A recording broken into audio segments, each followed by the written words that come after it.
The movie Inside Out revolves around a young girl named Riley and her emotions: joy, sadness, fear, anger, and disgust. The emotions lives inside Riley's brain and controls her actions and feelings. In the beginning of the movie, we see Riley, who is incredibly happy. Everything is perfect, but then her dad gets a new job in San Francisco. The family moves there, and Riley has to change school. In the approximately 7 minute long clip that we've chosen to analyze, we observe Riley and the start of her mental breakdown beginning. She wakes up to eat breakfast, and the emotions starts to play in the first day of school. Things that go wrong, extra thoughts if class is boring, etc. The day starts out fine until sadness touches a memory and makes it sad. Riley starts to cry in front of everyone at school, and panic breaks out in her brain, where all the core memories gets thrown around, and therefore all the personality islands is shut down. As Joy tries to save the core memories, she is sucked up along with sadness and ends up in long-term memory. Riley can't be happy as long as Joy isn't in the headquarters, and the rest of the movie is about bringing joy and sadness back to the headquarters. The movie Inside Out is a fantasy movie like many other Disney movies. The strangely recognizable universe or world is underlying this. We have all thought, what controls us and why did I react the way I did?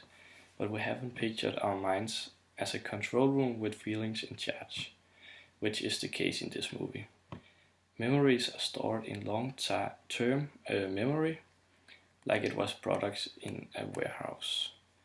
Even though it makes perfectly sense and it seems recognizable but strange. Another fantasy trait is magic. For example, when Joy activates the jets on the pushcart by singing and flies back to the personality islands. On the other side, this movie is different from what we normally associate fantasy movies with. Inside Out doesn't have the medieval setting, like Game of Thrones for example. In this case, the setting is chosen to give the movie a child-friendly appeal. It shows us by analyzing the main character's quest that the movie is a high fantasy movie. The quest is to get Joy back to headquarters because Riley can't be happy without Joy present there.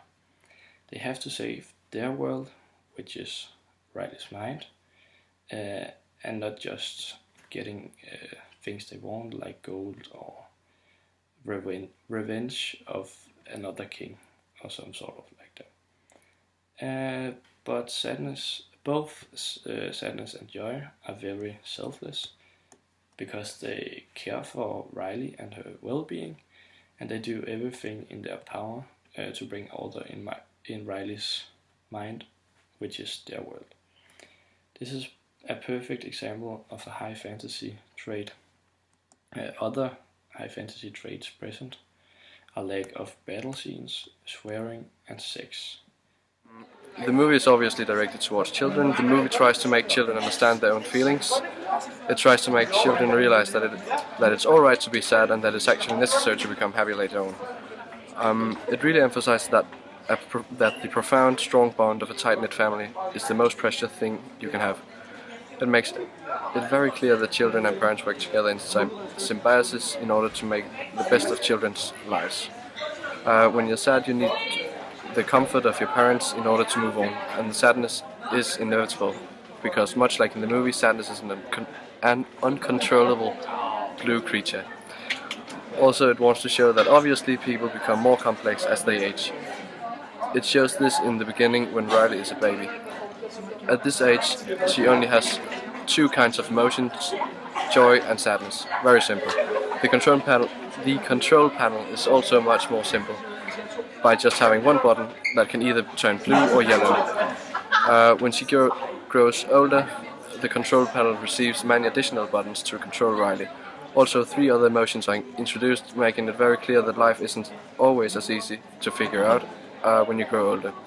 The message is therefore that when you grow older, you'll experience feelings that feel new, but your family will always be there for you to make things good again, especially when you're sad.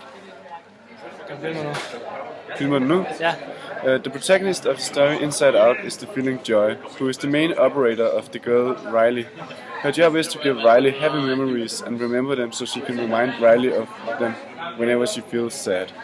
She's the narrator of the story and she tells a few different monologues about the world inside her body. A common feature among all the feelings is that they are only able to feel their own feeling and can't really understand how the other feelings work. Joy is therefore only able to feel happiness. This can be seen in the following quote from the clip of the movie when they crash in a long-term memory. Sadness says, Riley, island of personality, they're all down, this is bad. And Joy says, we can fix this, we just have to get back to headquarters, plug the core memories in, and Riley will be back to normal.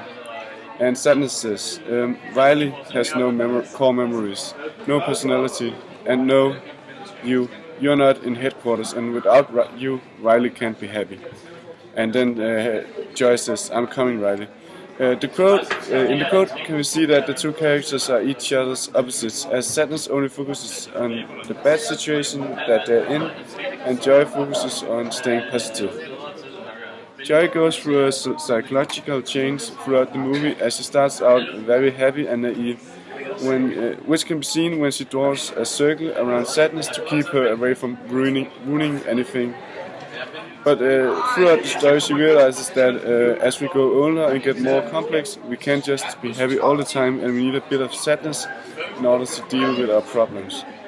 The characters in the story aren't like usual characters from the fantasy genre, as we don't see a wise old man with all the answers, nor do we see a personified antagonist, because the antagonist is the world around them, which is falling apart. There is one traditional fantasy character which is especially traditional in Disney movies, that is the bumbling fool.